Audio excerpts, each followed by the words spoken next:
welcome back to the podcast, the greatest podcast in the world. And today, we got some interesting fighting news. Some really, really cool news regarding Tekken and Fatal Fury. So, Interesting. we'll start off with the goofy ones. We'll start off with the goofier one first. Cristiano Ronaldo, yes. One of the greatest footballers. Yes, I said footballers as soccer for you Americans. Footballers in the world is now in a fighting game. And it's in the new Fatal Fury game. So they have not come out with a game in what, 20 years you said? And one of the biggest marketing Fatal Fury hasn't been out since like at least the early 2000s, but I'm pretty sure like the late 90s. Like a full-fledged game. Yeah, from their like an exclusive Fatal Fury game. The Fatal Fury characters have appeared in various other games before, like the King of Fighters series, Street Fighter, and Tekken. But it has been at least 20 years since we have gotten a Fatal Fury game. Terry Bogard has been in. He's been in Smash. He's been in Street Fighter. He's been in Isn't he in King of Tekken? Fighters. No, Geese Howard, who's the like OG like antagonist of Fatal Fury, is in Tekken 7. Okay. So a Fatal Fury character has at least been in every newer fighting game. Yeah, and like most like mainline fighting games, aside from Mortal Kombat, there has been a Fatal Fury character in like all of them. Like I'm sure like most fighting game fans know who Terry is. Like even before he's everywhere. Was in Street Fighter. Before he's in Street Fighter 6. Like he's in Smash, he's in everything.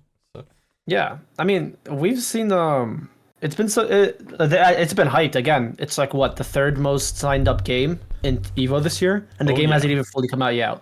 So there's a lot of hype to it. I mean, we've talked to Baru also, and Baru also said that Guilty Gear was the same situation when it first came out. Mm-hmm. So I mean, but Guilty Gear is still thriving for the most part.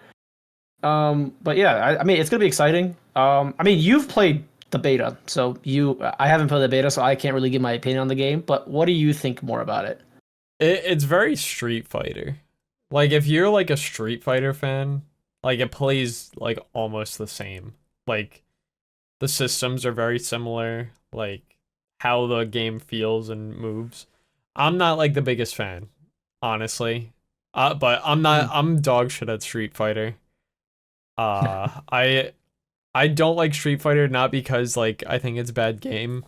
I'm just like, it's not my style. I'm impatient. I like to be aggressive. So Street Fighter is difficult for me to play the spacing game and stuff. But Fatal Fury, from what I played, feels very like if you're good at Street Fighter 6, you'll probably pick up this game like very fast.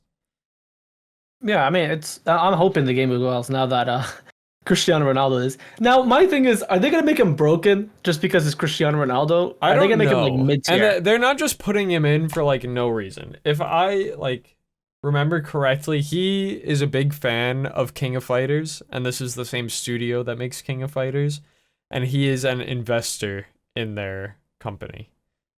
If I remember correctly. So that makes more sense. Not that he bought his way in, but like I think they put him in the game as either a thank you or they worked with him and he talked about it.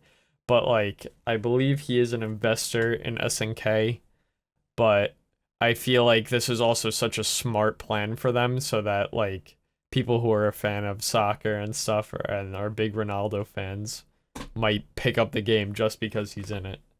If they're even what they should do in fighting games as a big marketing ploy and like just to get really people in, they should have IShowSpeed play the game because he's a big Ronaldo fan. Like literally that would massive. Be cool. That would make that game like off the charts. Honestly, I think the servers wouldn't handle it. Yeah. I think one IShowSpeed stream of playing the game, the servers wouldn't handle it. I think it would crash. Yeah. So they better. I think they should up if anybody because I think Speed is in China right now, so I don't know if he cares about Fatal Fury. But when he finds out about this, it's gonna be insane. And I actually that's what I'm saying. That's also I think the game is gonna be good in hands because they're gonna get a lot of exposure in the beginning. So you're gonna have a lot of people playing the game in the beginning. Yeah, they've already had the promotional material, and Ronaldo's like retweeting it on Twitter and stuff. So like, yeah, he's like one of the highest live. he's also one of the most followed people on Instagram, so I seen him post it on there too. So like now it's like, okay, there's millions of eyes on that game now, so it's gonna be interesting.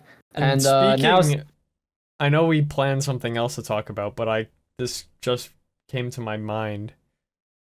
We got an hour-long video about 2XKO from the developers. yes, I didn't watch the video yet, so I'm just saying that we got this video, and Baru was talking to me about it, and he said that they're pretty much gonna do one more playtest, or there's one more planned playtest, but there is a very good likelihood that the game is out this year.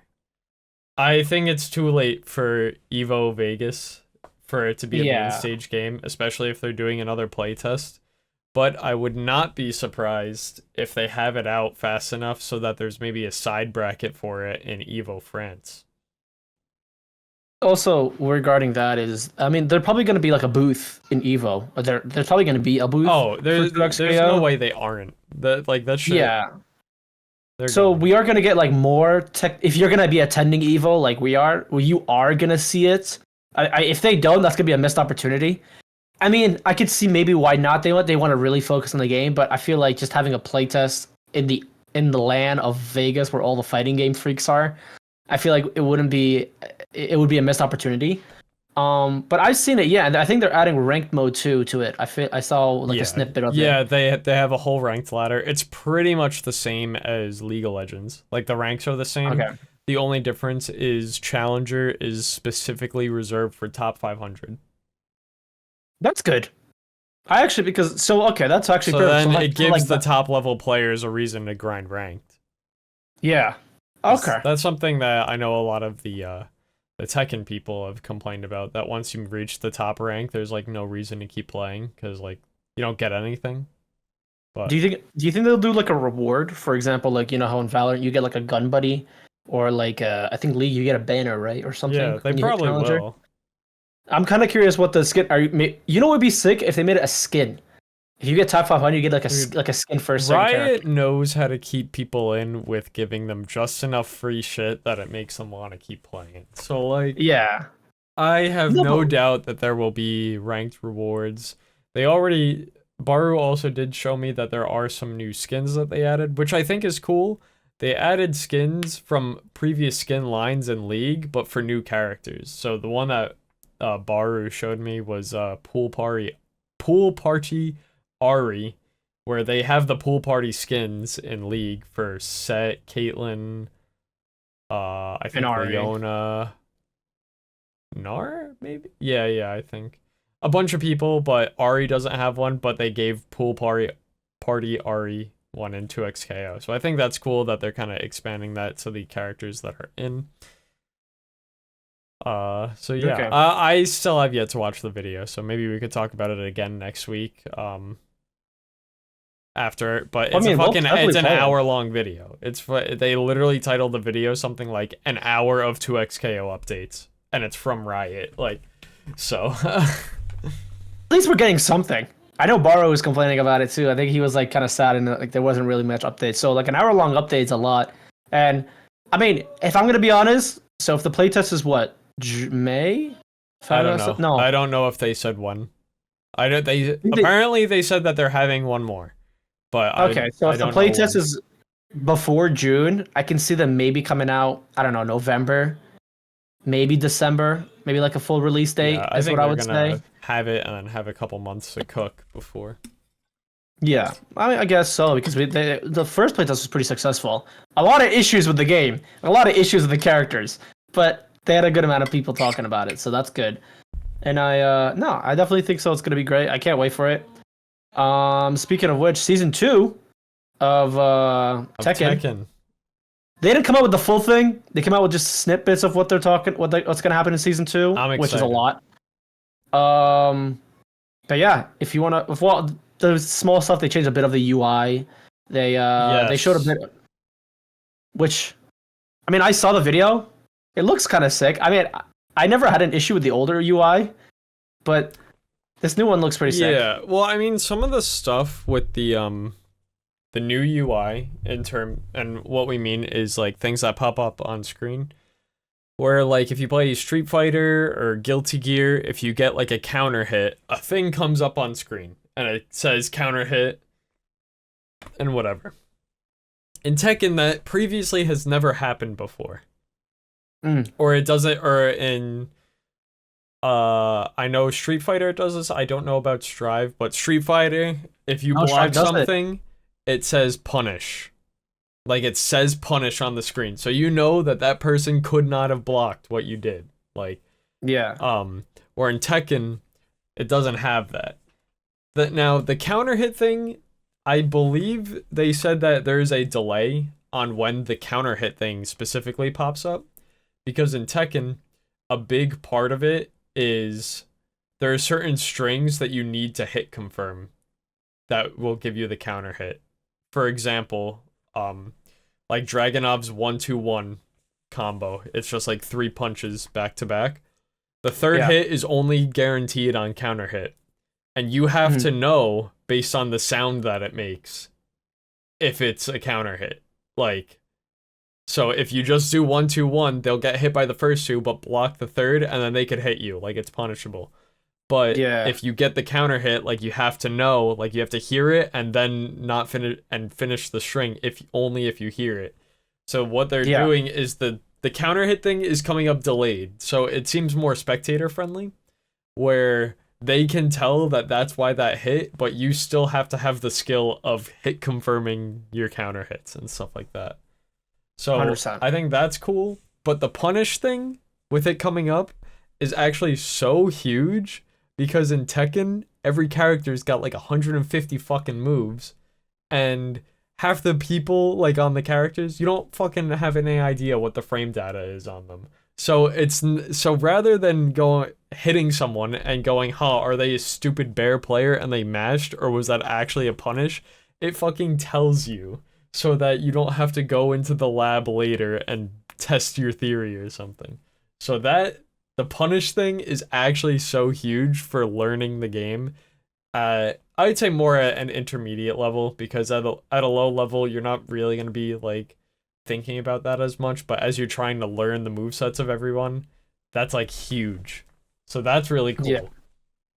I think also so does that mean I can like know what Eddie's doing now, and I know what Eddie. Well, you can know that if you block what Eddie's doing, if when you swung that was actually like he actually a punish, or if he was just a monkey Eddie player and he's just mashing and you counter hit him. Like it'll tell you exactly what the hit was, like in what situation it hit, which is Eddie spammers now are fearing for their lives, knowing they can't just throw 160 moves at you and hopefully can't fucking just get away with the nonsense they have been for a year. God. I still to this day I'll guess. I'm like, okay, I have to wait for him to whiff. Like, so for example, I'm a Shaheen main. So for me it's like, all right, I have a few counters for me. So I'm just going to wait for him to whiff one hit, and then I'm just going to counter him and then just go off that. So it's always funny when I go against a Jack or you know who another character also that's I feel like is a little bit annoying but is more reasonable is Steve. The boxer. Steve is one of my demons in fucking Tekken. I know he's not the best in the fucking game. And honestly, and actually in my tier list, I put him pretty high up, and people seem to be upset about that. But that guy fucking torments me. I don't know. I know that like he's objectively not like the strongest, but like Steve players just happen to be fucking good, man. No, it's yeah. I think also because a lot of characters are getting changed. So like Jin, now you saw he is getting a massive nerf. They did confirm. Oh yeah, they're also giving fucking nonsense is gone. But now they gave him some more stuff, but we don't know much about it still because we haven't lapped it. Well, so what they kind of said in the video is they're giving everyone like a tailspin. So you know how like certain moves when you're doing them in a combo fucking shoot someone up and they're like spinning around, like they do like an arc like that. I think they said they're giving anyone who doesn't have a move that does that something that does that, so that you can get like the extended combos. So for Jin, the moves that they added do that, but they seem to like only have use in like combo utility. Like you wouldn't be like throwing these moves out.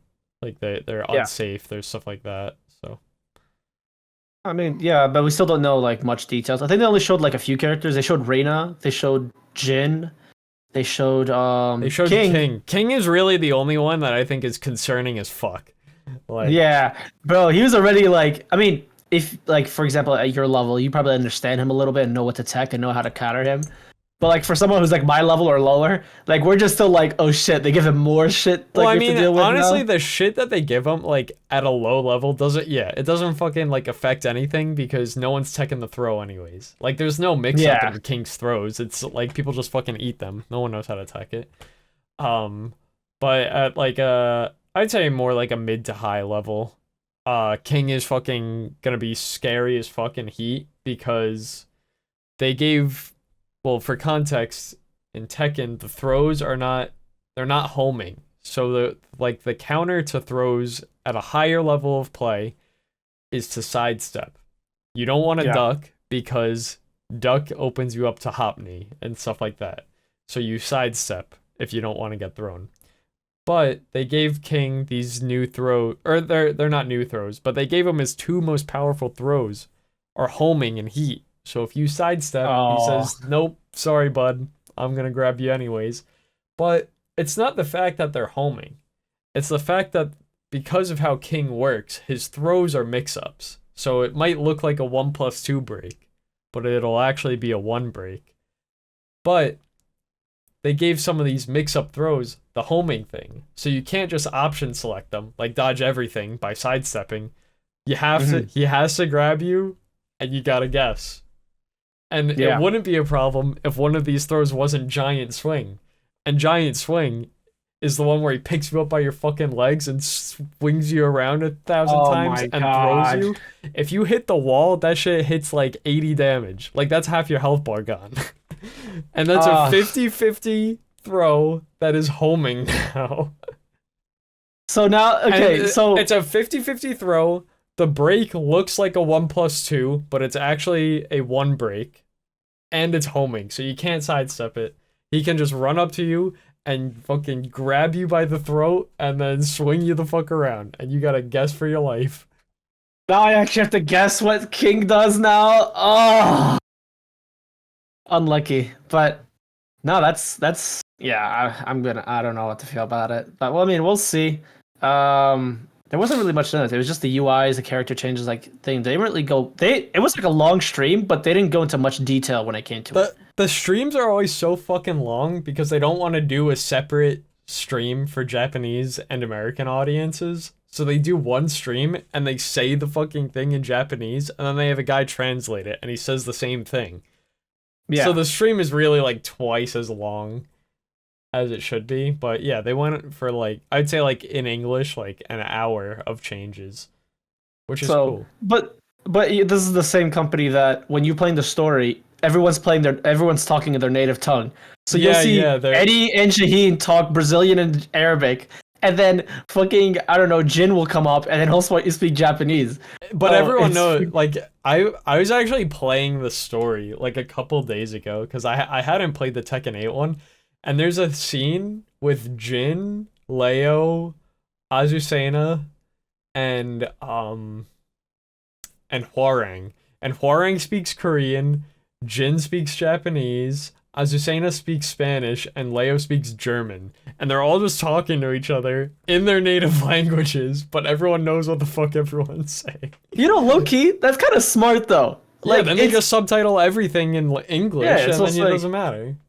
All right, we'll get one voice actor per character, and then we'll just have him talk, and then we'll just subtitle it. We'll just get a translator to subtitle everything. All right, simple. Yeah. So, that's actually good by them.